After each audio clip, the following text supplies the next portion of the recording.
What are some underrated animes that you need to watch? Well, let's talk about it.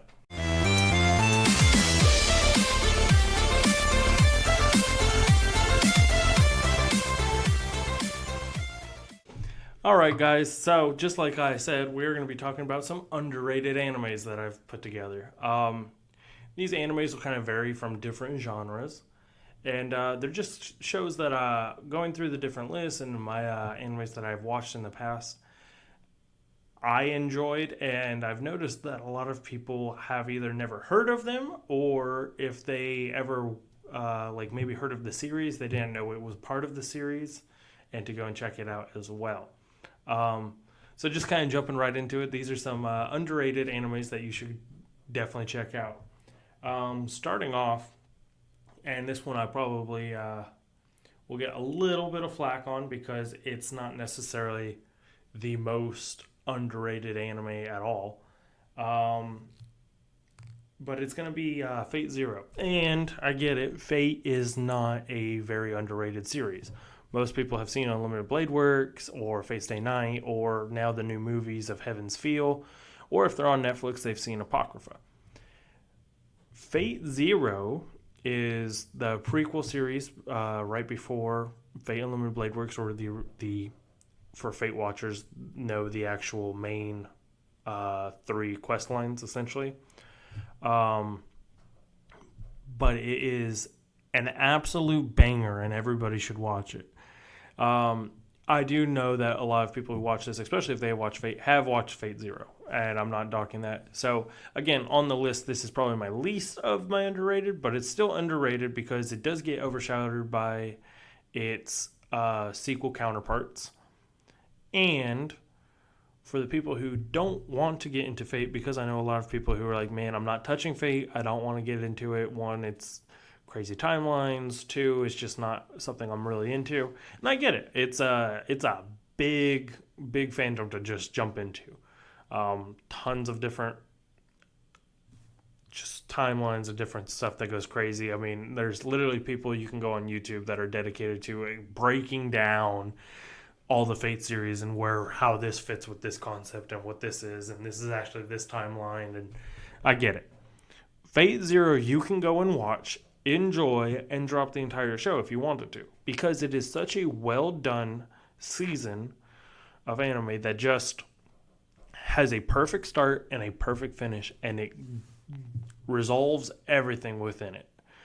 And it's an absolutely amazing show. I mean, not just on terms of it being a Fate series, it's just a great concept. Of course, everybody who does know Fate, or if you don't know Fate, it's about a Holy Grail War. A Holy Grail War is essentially there are 7 people that get 7 heroes from old times, be it Hercules or King Arthur or these different historic legends, to come and help them fight against each other in a tournament called the Holy Grail War. And the winner of so gets the Holy Grail, which allows them one wish. So in this one, it's the only Fate series that I can for sure say without a doubt in my head, I had a hard time choosing who I wanted to win. Because unlike the other Fate series where you're like, oh, we want Emiya to like win, obviously he's the main protagonist, or maybe you're watching the Heaven's Feel and you want different stuff, or Sakura or Rin, or you want cool. You're basically stuck to basically your main 2 or 3 actual main protagonists.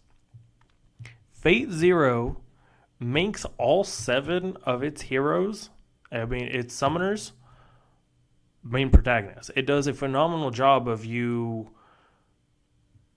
either absolutely despising 1 or 2 of them, but then the rest pretty much you're like, okay, I want him to win because I want him to get his daughter back. Okay, I want him to win because he wants to make the world a better place. Okay, I want him to win because he's an underdog and he really deserves this. Okay, I want him to win, and like you're constant at battle almost with yourself watching the show, like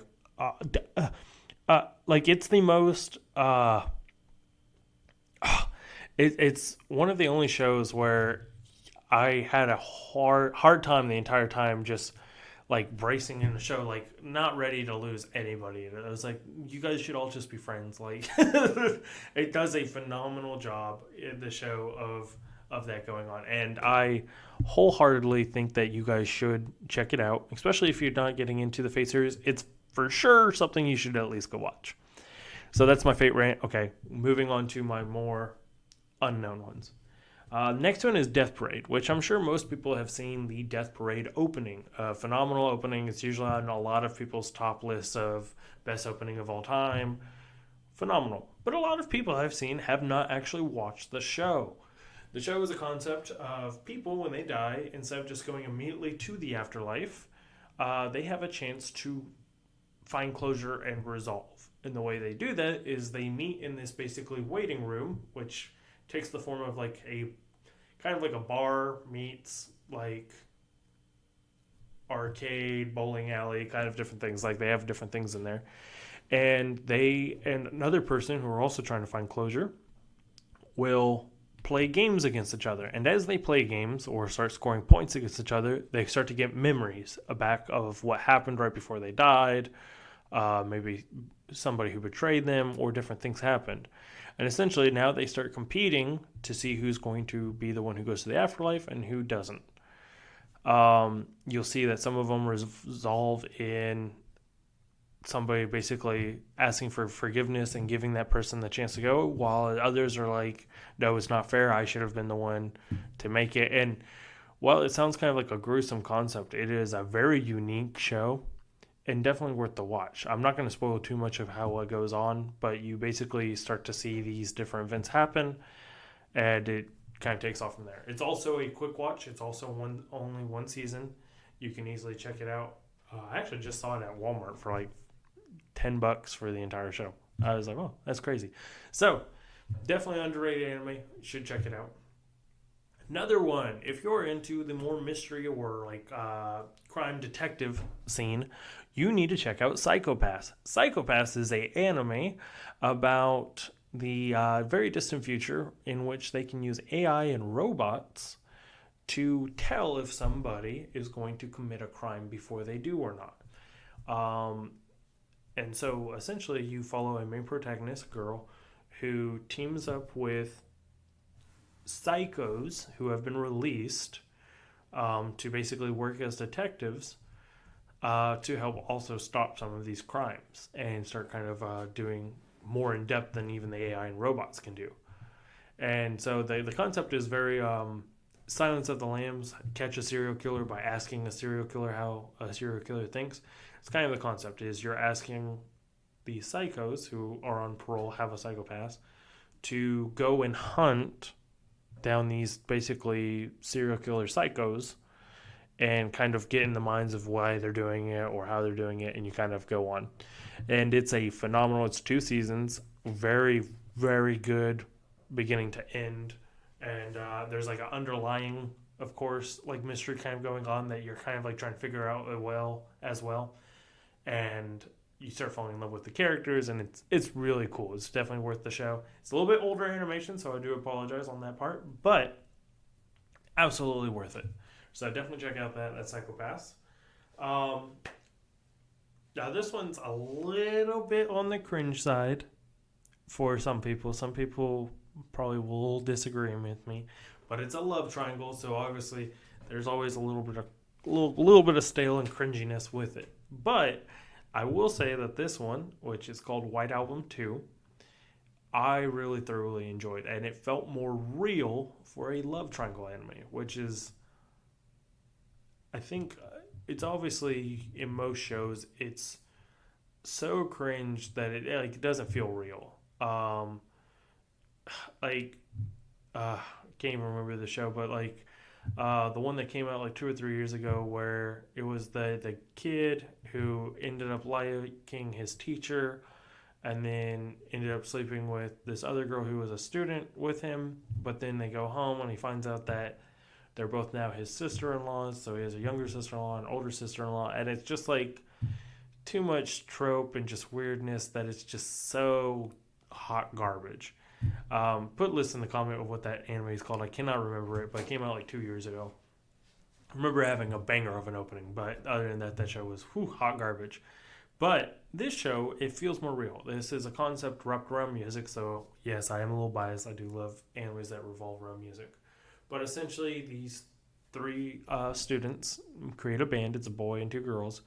Um, and they start becoming friends over music. What feels more real about this is it's not a.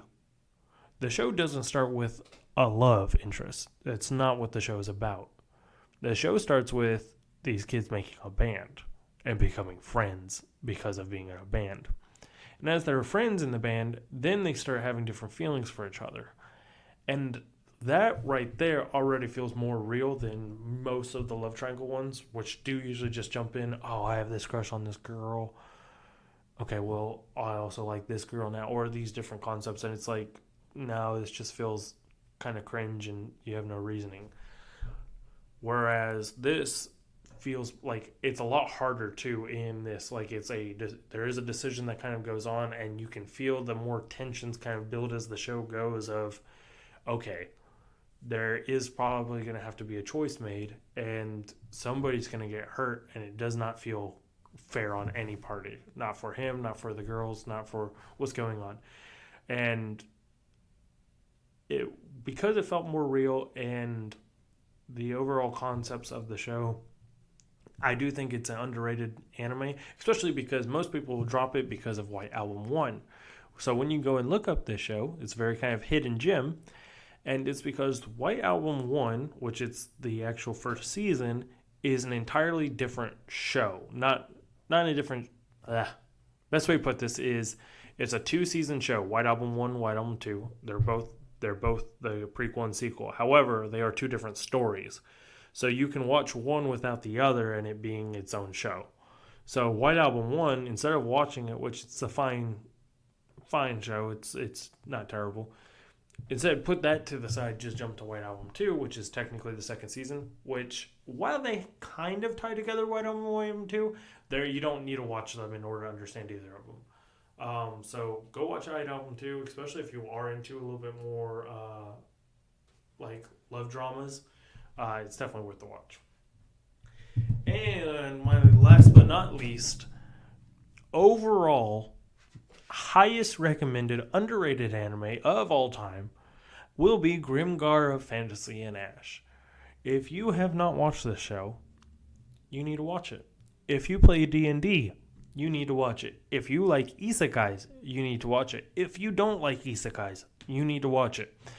I know that's a lot to kind of unload, but the show, yes, it is an isekai. The difference is, just kind of like Jobless, if you're watching Jobless Reincarnation, where they basically just accept that they're in there, the show doesn't flash back at all. Like, they are in this world. They basically, them and a bunch of other people just all of a sudden appear in this fantasy world where there's like goblins and different demons and different things going on. And they do learn kind of skills as they kind of level up, if you will, and kind of get better. Here's the cool thing about this show. One, they accept kind of that they're there and they kind of pair up and make a little group. And they're like, okay, we've got to survive together. We're going to become a party essentially together and survive in this world. This world is very real. If you die, you die. And obviously that's like a normal concept with different things, but this show does a phenomenal job of, yes, it's an isekai, but it makes it feel more like this isn't a video game or anything. This is just another world that they're in, and they have to make the best they do with it. They have problems with being poor, not getting food. They have problems with getting people to fight with them, even though they can't really give them enough money. Or they have problems where they had one person who would just heal them any little boo-boo or scratch they got versus somebody else who's like, no, like, I want to live, so I'm going to do, like, if you're absolutely dying, I'll help you, but if you're just cut up, I'm not going to help you. Like, you can deal with that yourself.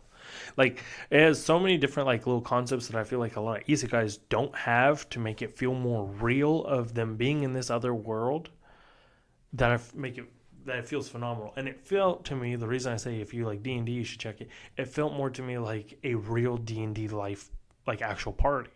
It felt like, okay, guys, we have to really think through this. Okay, well, we have disagreements. Okay, well, this person can do this. Well, we shouldn't split the party. Like, there's so many different like arguments and different things that happen in the show of them bouncing off of each other as characters that felt so real that like it felt like me and my friends when we're like really in depth into a actual D&D session, and it's like, okay, well, guys, I don't want my character dying. I think you're idiots. Like, we're not doing this. And then that causes discourse against each other, and all like it felt real. And it's a beautifully animated show, phenomenal soundtrack, and that's gotta be my number one. And I guarantee a lot of people watching this might have seen different little pictures of it, but I highly doubt most of the people watching this have actually seen the full show. They need to go and check it out. Phenomenal. My last little insert, and I put this just kind of at the end just because it's not a full anime, it's just an anime movie. But my last recommendation, if you haven't seen it, and I don't necessarily know how underrated this is, I'm really judging this one off of a lot of my friends and family haven't seen this, and they need to. But the movie's called A Silent Voice. If you don't know what that is, it's about a protagonist who used to be a bully, used to bully so severely that the girl who was deaf, he was like taking out her hearing aids and bullying her. Terrible. But he used to have like friends who would like egg him on to do it and laugh at it and whatever. Well, as they kind of all grew up, not only did obviously that girl leave and he felt bad that he ever was a bully to her, but all of his friends have turned on him, basically treated him like he's garbage, and he's grown up into essentially depression because anytime that he asks for forgiveness, even if he is forgiven, he doesn't feel like he's done enough. Like, he is so inwardly tormented from the things he did in his youth that like he doesn't even look people in the eye. Like, it's a crazy course of actions and different story, and it's amazing to kind of watch. Like, the overwhelming notes of mercy and forgiveness that kind of go in this movie are so amazing. Try not to tear up. There are a few spots where I even like found myself crying like a baby. Like, it's a beautiful story, phenomenal, absolutely. Like, if it hadn't came out a few years ago, I'd be like, it's movie of the year to this year. Like, every time I watch it, I want to root for it to be movie of the year. It's absolutely phenomenal. I suggest anybody to watch it, but if you have not seen it, please go and watch that. Of everything on this list, this is only a movie, so it's only like an hour and 45 minutes, so you can easily do this tonight. Go watch A Silent Voice if you have not seen it. Phenomenal movie, and it's got a lot of notes that a lot of people, including myself, can take away from. But that's my underrated anime. Go ahead and pop in the comments if you have seen all of these and that I'm just crazy. If you haven't seen any of them, let me know how you feel on any of them after you go and watch them. And put in the comments if there's any underrated anime that you feel like I should have covered, or I may not have seen and I need to check out. I'm always looking for more animes to check out. But yeah, that's it of Let's Talk Otaku. Thanks for listening, and please like and subscribe.